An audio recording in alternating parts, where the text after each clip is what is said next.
Hello friends, स्वागत है आपका आपके अपने YouTube channel DG technical classes में। दोस्तों, आज की वीडियो हम बात करने वाले हैं चूड़ियों के प्रकार, टाइप ऑफ थ्रेड, जो फिटर ट्रेड का एक महत्वपूर्ण चैप्टर है। टाइप ऑफ मतलब थ्रेड, जो स्क्रू थ्रेड है, वो एक फिटर ट्रेड का महत्वपूर्ण चैप्टर है। तो उसका एक महत्वपूर्ण टॉपिक है चूड़ियों के प्रकार। और इससे पहले वाली वीडियो में मैंने आपको बताया था कि चूड़ियों का जो तत्व होते हैं, जो जैसे कि आप फ्रैंक वगैरह, जो क्रेस्ट, रूट, फ्रैंक, जो आप देख सकते हैं डायग्राम इस प्रकार से, जो इसके पिछली वीडियो में मैंने आपको इस बारे में बताया था कि जो चूड़ी के इस प्रकार तत्व होते हैं वो कौन कौन से होते हैं। तो वो भी वीडियो आपके लिए बहुत इंपॉर्टेंट था। तो अगर आपने उस वीडियो को नहीं देखा तो आप डिस्क्रिप्शन में आपको लिंक मिल जाएगा, वहाँ देख सकते हैं। और ये वीडियो भी आपके लिए काफ़ी इंपॉर्टेंट होने वाला है। अगर आपने आईटी कर रखी है या कर रहे हो और आगे आगामी टेक्निकल एग्जाम की तैयारी कर रहे हो, तो ये वीडियो आपके लिए काफ़ी महत्वपूर्ण होने वाली है।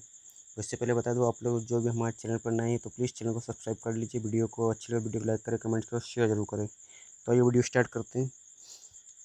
चूड़ियों के प्रकार, टाइप ऑफ थ्रेड।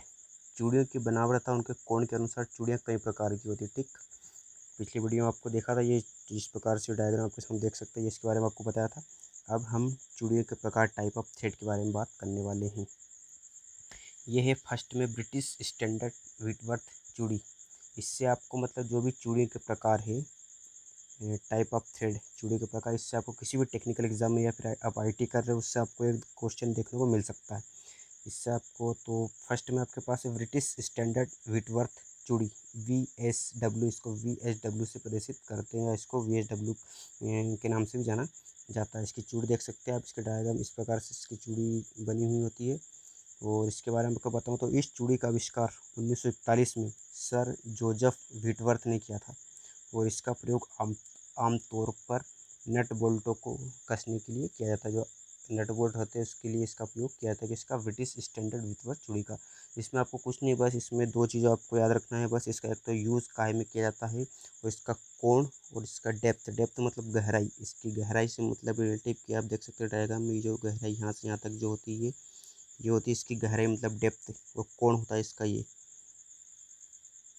जो 55 डिग्री यहाँ पर जो कोण बना हुआ होता है, ये होता है कोण। तो आपको जो भी चूड़ी है, बस चूड़ी का नाम याद रखना है, और उसमें जो उसका कोण बनता है, उसकी डेप्थ, उसकी जो गहराई होती है वो कितनी होती है, और उसका आमतौर पर जो नॉर्मली उसका प्रयोग होता है वो आपको याद करना है। बस इससे ज़्यादा आपको कुछ याद करने की ज़रूरत नहीं है। ठीक, फर्स्ट में आपके पास है ब्रिटिश स्टैंडर्ड व्हिटवर्थ। सेकंड आपके पास है ब्रिटिश एसोसिएशन, VA। इसका कोण होता है 47.5 डिग्री। ठीक, 47.5 डिग्री ब्रिटिश एसोसिएशन। और इसकी पिच होती है 0.6 इंटू पिच। जो पिच होती है वो चूड़ी के बीच जो एक पिच होती है उसकी वो होती है पिच। तो अगर आपको इसकी गहराई निकालना है तो आपको 0.6 इंटू जो पिच होती है वो आपको यहाँ पर लिखना पड़ेगा, तो इसकी डेप्थ गहराई निकल जाएगी। इसका प्रयोग आमतौर पर 6 mm तक के स्क्रू पर किया, जो 6 mm तक के छोटे छोटे स्क्रू होते हैं उस पर ब्रिटिश एसोसिएशन चूड़ी का प्रयोग किया जाता है। प्रातः टेप और डाई का प्रयोग कर इस चूड़ी को बनाया। टेप डाई आप समझ सकते हैं कि चूड़ी बनाने की प्रक्रिया होती है टेप डाई के द्वारा जो की जाती है। तो ब्रिटिश एसोसिएशन चूड़ी याद रखिए आप, ब्रिटिश एसोसिएशन चूड़ी टेप और डाई के प्रयोग करके बनाई जा सकती है। और इसका प्रयोग ब्रिटिश एसोसिएशन चूड़ी का प्रयोग आमतौर पर छोटे स्क्रू जो 6 mm से भी छोटे होते हैं या 6 mm तक के होते हैं, इस पर इसका प्रयोग किया था। इसका आपको ज़्यादा कुछ नहीं याद रखना है, बस इससे एक चीज़ याद रखें कि इसका प्रयोग आमतौर पर 6 mm तक के स्क्रू पर किया जाता है। और इसका कोण होता है 47.5 डिग्री। ठीक है, नेक्स्ट आपके पास है फिर अमेरिकन नेशनल सिस्टम चूड़ी। इसमें आपको कुछ नहीं याद करना है, इसमें आपको कोण याद करना है 60 डिग्री, और डेप्थ याद करना है 0.6495 क्रॉस मल्टीपल पिच। ठीक, इंपॉर्टेंट ज़्यादा कुछ है नहीं, लेकिन इंपॉर्टेंट आपके सामने आती है ये चूड़ी, जो बटरेस चूड़ी है, ये आपके सामने काफ़ी इंपॉर्टेंट होती है। तो इसको आप याद रखिए कि इस चूड़ी की आकृति त्रिभुजाकार से देख सकते हैं, ये जो बनी इस प्रकार से, ये त्रिभुजाकार आपके सामने आकृति इसकी बनी हुई है, त्रिभुजाकार की होती है। इसका एक कोण 45 डिग्री। इसमें ये आप इसका कोण याद रखिए, इसका एक कोण होता है 45 डिग्री। यहाँ पर जो कोण बना हुआ इसका ये वाला होता है 45 डिग्री। और दूसरा कोण यहाँ पर जो कोण बन रहा है ये कोण या तो उसका 95 डिग्री का बनेगा या फिर 85 डिग्री का बनेगा, ये आप याद रखिए। इसकी पकड़ बहुत मजबूत होती है, बटरेस चूड़ी होती है, इसकी पकड़ बहुत मजबूत होती है, इसलिए इसका प्रयोग बड़ी बड़ी वाइसों की इस बंडल में किया जाता है। वाइस का मतलब आप समझ सकते हैं कि जो बेंच वाइस या होता है, तो वाइस में क्या है, इसके इस बंडल में जो चूड़ियाँ होती है वो होती है बटरेस चूड़ी। इसका प्रयोग क्या है कि बड़ी बड़ी बाइसों में इस बंडल का प्रयोग किया था। बाइस में अब जाप को मजबूती से पकड़ सकते हैं। डेप्थ इसकी देख सकते हैं, डेप्थ इसकी होती है 0.75 इंटू पिच। और इसका कोण होता है, एक कोण उसका होता है 45 डिग्री, दूसरा कोण होता है 95 या 85 डिग्री। इसमें एक चीज़ याद रखिए, इसके बीच लॉक थ्रेड के नाम से भी जाना जाता है। इसका एक और नाम है जिसको बोलते हैं ब्रिज लॉक थ्रेड। बटरेस चूड़ी का एक और नाम होता है ब्रिज लॉक थ्रेड। ठीक, नेक्स्ट है, ये भी आपके पास बहुत इम्पोर्टेंट है, एकमी चूड़ी। इन चूड़ियों की आकृति समलंब के आकार की होती है। आप देख सकते हैं इस प्रकार से समलंब चतुर्भुज एक होता है कि आमने सामने की भुजा बराबर, जो इस प्रकार से, तो इस प्रकार से इसकी चूड़ी समलंब के आकार की। तो इसका प्रयोग ऐसे स्थानों पर किया जाता है जहाँ पर कि लगने वाला नट बहुत शीघ्रता से खोलने की आवश्यकता हो। मतलब एक्जिमी चूड़ी का प्रयोग वहाँ पर किया जाता है जहाँ पर उसमें जो नट लगता है तो उसको क्या है कि बहुत जल्दी से कसने या मतलब या बहुत जल्दी से कसने की आवश्यकता हो या फिर बहुत जल्दी से खोलने की आवश्यकता हो, तो वहाँ पर इसका प्रयोग किया जाता है। एक्जिमी चूड़ी का प्रयोग ज़्यादा कि लेथ मशीन पर किया जाता है। ठीक, यह चूड़ी बहुत ही अधिक लोड सहन कर सकती है, इसलिए इसका प्रयोग मैकेनिज्म जैक वगैरह जो होते हैं, जो भारी सामानों को लोड को उठाने के लिए होते हैं, उनमें इसका प्रयोग किया जाता है। तो इसमें बस याद रखने वाली चीज़ बस यही है कि इसकी आकृति समलंब के आकार की होती है। इसका प्रयोग लेथ मशीन में किया जाता है और इसको मैकेनिक जो जैक होते हैं भारी लोड सहन करने वाले, उसमें इस चूड़ी का प्रयोग किया जाता है। इसकी बनावट देख सकते हैं आप, इस प्रकार इसका कोण होता है 29 डिग्री। एक्जमी से याद रखिए, यहाँ पर एक्जमी में का आधा है, तो मतलब आपका पूरा कोण नहीं है। तो ये भी 29 कोण आपके पास पूर्ण कोण ऐसा होगा जैसे 30 डिग्री हुआ, 40 डिग्री हुआ, 50 डिग्री हुआ, लेकिन ये 29 डिग्री है। तो आपको एक्जमी चूड़ी का कोण याद रखना है, 29 डिग्री इसका होता है। इसकी डेप्थ इसकी दो प्रकार से होती है, एक ये पिच होती है, डेप्थ होती है। तो इसमें बस आपको 2-3 चीज़ें रखना है। एक्जमी चूड़ी में इसका कोण होता है 29 डिग्री, समलंब के आकार की आकृति होती है। इसका प्रयोग लेथ मशीन पर किया जाता है। इसका प्रयोग एक प्रकार से मैकेनिक जैक में किया जाता है। इससे ज़्यादा आपको इसमें कुछ याद रखने की ज़रूरत नहीं है। ठीक, नेक्स्ट आपके पास आता है फिर नकल चूड़ी। नकल मतलब इसकी आकृति होती है अर्ध व्यास के आकार। देख सकते हैं आप यहाँ पर जो अर्ध व्यास बना हुआ है इस प्रकार से, ये इसकी आकृति होती है अर्ध व्यास की। कोण इसका होता है 0। अब अगर अर्ध गोलाकार है तो इसका कोण तो होगा 0। तो इसको आप कैसे याद रखें, नकल नकल नकल, मतलब आप किसी एग्जाम वगैरह में नकल वकल करते हो तो आपको क्या मार्क कितने मिलते हैं, 0। इस प्रकार से आपको इसको याद रखना है कि नकल करोगे तो 0 मार्क्स मिलेंगे। और इसकी गहराई होती है 0.5 इंटू पिच। ठीक, इसकी जो देख सकते हैं यहाँ पर से जो गहराई यहाँ से यहाँ तक जो होती है ये होती है 0.05 इंटू पिच। यूज़ इसका कहाँ किया था, यूज़ इसका अधिक वजन खींचने के लिए इसका प्रयोग, ये बहुत इंपॉर्टेंट क्वेश्चन है, रेलवे में आ सकता है कि अधिक वजन खींचने के लिए मतलब जो रेलवे के वैगनों मतलब जो डिब्बे होते हैं उनको आपस में जोड़ने के लिए जिस चेन का प्रयोग किया था उसमें होती है नकल चूड़ी। रेलवे वैगनों को आपस में जोड़ने मतलब रेलवे डिब्बों को आपस में जोड़ने के लिए नकल चूड़ी का प्रयोग किया जाता है और इसका कोण होता है 0 डिग्री। ऑटोमोबाइल में भी इसका प्रयोग किया जाता है। ठीक, इन चूड़ियों को बनाने के लिए रेडियम फॉर्म टूल का प्रयोग किया जाता है। 2-3 चीज़ याद रखिए इसमें, इसकी आकृति होती है अर्धव्यास की, कोण इसका होता है 0 डिग्री। और अधिक वजन खींचने के लिए जैसे कि रेलवे के डिब्बों को आपस में जोड़ने के लिए आपसे डायरेक्ट ये क्वेश्चन पूछ सकते हैं कि रेलवे के डिब्बों को आपस में जोड़ने के लिए किस चूड़ी का प्रयोग किया था, तो आपको बताना वहाँ पर नकल चूड़ी। ठीक, नेक्स्ट क्वेश्चन आपके नेक्स्ट फिर आपके पास है ब्रिटिश स्टैंडर्ड फाइन चूड़ी। इसमें ज़्यादा कुछ आपको याद रखना है, इंपॉर्टेंट चीज़ ज़्यादा कुछ है नहीं। इसका कोण याद रखना है 55 डिग्री, गहराई याद रखना है इसकी 0.6403 मल्टीप्लाई पिच। ठीक, इसका प्रयोग कहाँ किया था, इस चूड़ी का प्रयोग कंपन सहन मतलब इसका प्रयोग कंपन करने वाले स्थानों पर अधिक किया जाता है।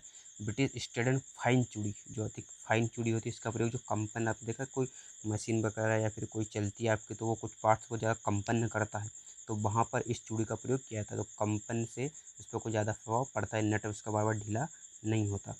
ये भी कोई ज़्यादा इंपॉर्टेंट आपके पास नहीं, लेकिन आपके पास याद रखिए इसको भी कि जो ब्रिटिश स्टैंडर्ड पाइप चूड़ी होती है इसका भी वही, इसका कोण होता है 55 डिग्री, गहराई इसकी होती है 0.6403 इंटू पिच। इसका प्रयोग आमतौर पर गैस या पानी के पाइपों को जोड़ने के लिए किया था। जो गैस और पानी के पाइप होते हैं तो उनको जोड़ने के लिए ब्रिटिश स्टैंडर्ड पाइप चूड़ी का प्रयोग किया था ताकि पानी या गैस लीकेज न हो। डायरेक्ट ये भी आपसे इस प्रकार से क्वेश्चन बना के पूछ सकते हैं कि गैस एवं पानी के पाइपों को जोड़ने के लिए किस चूड़ी का प्रयोग किया था। आपको आंसर देना है वहाँ पर ब्रिटिश स्टैंडर्ड पाइप चूड़ी। ठीक, नेक्स्ट आपके पास आता है काफ़ी इम्पोर्टेंट है वर्म चूड़ी। यह चूड़ी भी ठीक एक्जिमी चूड़ी जैसी ही होती है, परंतु इस चूड़ी की डेप्थ ऊपरी प्लेटनेस बॉटम प्लेटनेस कुछ अंतर होता है। आपको एग्जिमी चूड़ी आपको बताई थी, ये होती है एग्जिमी चूड़ी। तो ठीक इसी के आकार की, इसी के जैसी ये भी होती है वर्म चूड़ी। लेकिन इसमें क्या होता है, इसमें इसका कोण तो 29 ये ठीक ये होता है, लेकिन इसकी जो डेप्थ होती है, गहराई, और जो इसका बॉटम प्लेटनेस, ये इसमें कुछ अंतर होता है। तो इसमें आपको याद रखना है बस, इसका कोण इसका होता है 29 डिग्री, डेप्थ इसकी होती है वही 0.6866 इंटू पिच। ठीक है, इसको यार इसमें ज़्यादा कुछ याद नहीं, बस बर्म चूड़ी का कोण 29 डिग्री बस, और ज़्यादा कुछ इसमें याद रखने वाली चीज़ है नहीं। नेक्स्ट आपके पास आता है फिर square thread. Square thread square से समझ सकते हैं, स्क्वायर मतलब वर्ग।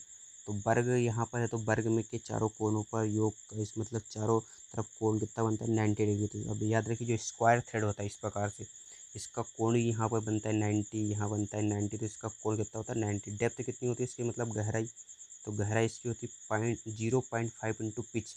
भारी कार्यों के लिए मैकेनिकल जैक में स्क्वायर थ्रेड का प्रयोग पर जो भारी कार्य मैकेनिकल जैक में किया जाता है, मतलब भारी पार्ट्सों को उठाने के लिए जो जैक प्रयोग में किया था, उसमें इसका प्रयोग किया जाता है। नेक्स्ट आपके पास आता है फिर मीट्रिक थ्रेड।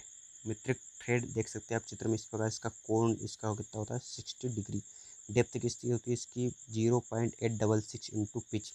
इसमें क्या इंपॉर्टेंट चीज़ है कि मीट्रिक थ्रेड में पिच या दो चूड़ी के बीच की दूरी को mm में दर्शाते हैं, जो दोनों के बीच की दूरी इसको mm में दर्शाया जाता है। ठीक, आपको और चीज़ इसमें क्या है, महत्वपूर्ण तथ्य में क्या है कि बाहरी चूड़ियों का पिच चेक करने के लिए स्क्रू थ्रेड माइक्रोमीटर का प्रयोग किया था। आपके पास कोई भी अगर बोल्ट है, बोल्ट में इस प्रकार से चूड़ियाँ बनी हुई है, तो चूड़ी के बाहरी चूड़ियों को मतलब आपको चेक करना है, तो उसको आप किससे चेक करें, तो उसके लिए आपके पास है स्क्रू थ्रेड माइक्रोमीटर होता है। इसके द्वारा बाहरी चूड़ी की पिच डायमीटर चेक की जाती है। नट बोल्टों में साधारणतः वी थ्रेड चूड़ी प्रयोग, जो नट और बोल्ट होते हैं उसमें साधारणतः वी थ्रेड आते हैं। वी थ्रेड इस प्रकार से इसका प्रयोग किया जाता है। थ्रेड रोलिंग प्रोसेसिंग में बिना धातु को हटाए थ्रेड बनाए जाते हैं। थ्रेड मतलब जो चूड़ी बनाई जाती है, एक प्रकार से होती है थ्रेड रोलिंग प्रोसेस। इसमें क्या है कि धातु को बिना हटाए थ्रेड बनाए जाते हैं। फिर आपके पास टेपर के व्यास के बीच में अंतर और लंबाई के बीच में अंतर को कॉन्केविसिटी कहते हैं।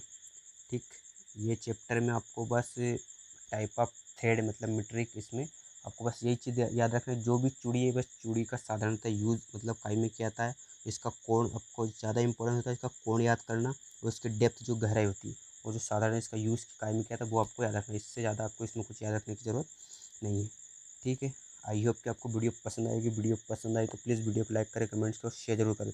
नेक्स्ट में आपको मैं इसे जो चैप्टर है इसका स्क्रू थ्रेड, इसके जो MCQ प्रश्न इससे जो भी इम्पोर्टेंट बन सकते हैं वो आपको मैं बताने वाला हूँ। और अगर आपने इसका पहला पार्ट जो पार्ट 1, इसमें आपको चूड़ियों के महत्वपूर्ण तत्व बताया, वो अगर आपने नहीं देखा है तो उसको देख लीजिए, आपको डिस्क्रिप्शन में लिंक मिल जाएगी। ये काफ़ी इंपॉर्टेंट चैप्टर है, इससे आपको किसी भी टेक्निकल एग्जाम या ITI में आपको कोई ना कोई क्वेश्चन, एक ना एक क्वेश्चन देखने को जरूर मिलेगा। धन्यवाद।